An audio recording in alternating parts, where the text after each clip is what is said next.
We're just 28 days away from Election Day, and both candidates are back on the campaign trail today after a brief pause in campaign-related events on Monday. Vice President Harris is continuing her media blitz with several planned stops in New York City this afternoon. And tonight, the former president is set to host a virtual town hall to discuss his vision for health care under a second Trump administration with Robert F. Kennedy Jr., Tulsi Gabbard, and former CDC Director Robert Redfield. This on the heels of new New York Times and Siena College polling. And for the first time since entering the race in July, Vice President Harris holds a slight lead over Trump if voters were asked to vote for president today. Both candidates made comments about the severe weather in the Southeast. Vice President Harris stopped by the set of The View earlier, and here's what she had to say. This hurricane coming to Florida is catastrophic. It is predicted to be historic in terms of how serious and devastating it will be. And I urge every and anybody who is watching or has family members in that area, please, please, please take seriously your local officials.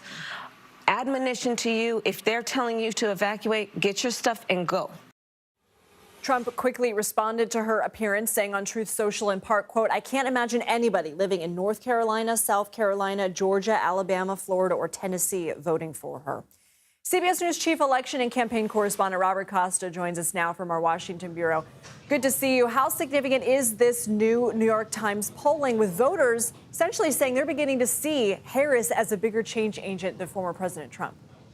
It's great to be with you. Based on my conversations with top advisors to both Vice President Harris and former President Donald Trump, becoming the change candidate in this final stretch of the 2024 election is crucial for victory. And each campaign is trying to cast their respective contenders as the change candidate.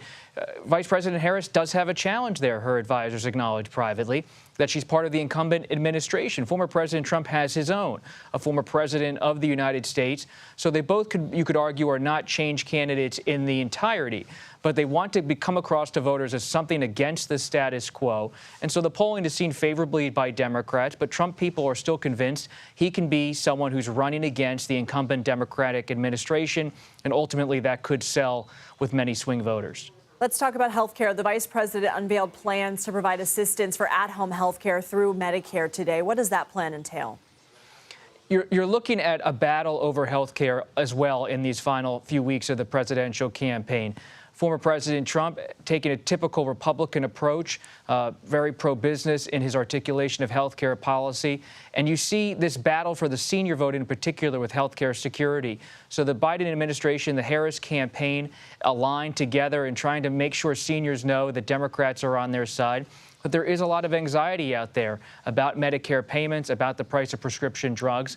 And this, again, comes to the battle not only of the working voter that's front and center in this campaign, but the battle for the working voter who might be a retiree, someone who's dealing with Social Security costs, Medicare. And it all comes back to the bigger issue of economic pain. So when you have the Harris campaign and others trying to attack this issue of Medicare and economic security, it's really about how people feel unsettled in this economic climate. Well, and former President Trump said during the debate that he had concepts of a plan as it related to health care. Do we expect we might hear more in terms of policy tonight? There's very much a chance you're going to hear a little bit more on policy. But former President Trump, early on in his administration, dealt with the health care issue with Republicans, trying to overturn many aspects of the Affordable Care Act. And many Republicans to this day believe Trump has paid a political cost for going along with Republican ideology on that issue. When it came to the 2018 midterms, when it came to the 2020 election, Democrats were able to say Trump worked with Republicans to scale back some of the health care structure put in there by President Obama and Democrats years ago. And because of that health care burden on Trump's record, he is sticking to this more conceptual idea when it comes to health care policy. His advisors tell me privately that's smart politics. Robert Costa, thank you. Thank you.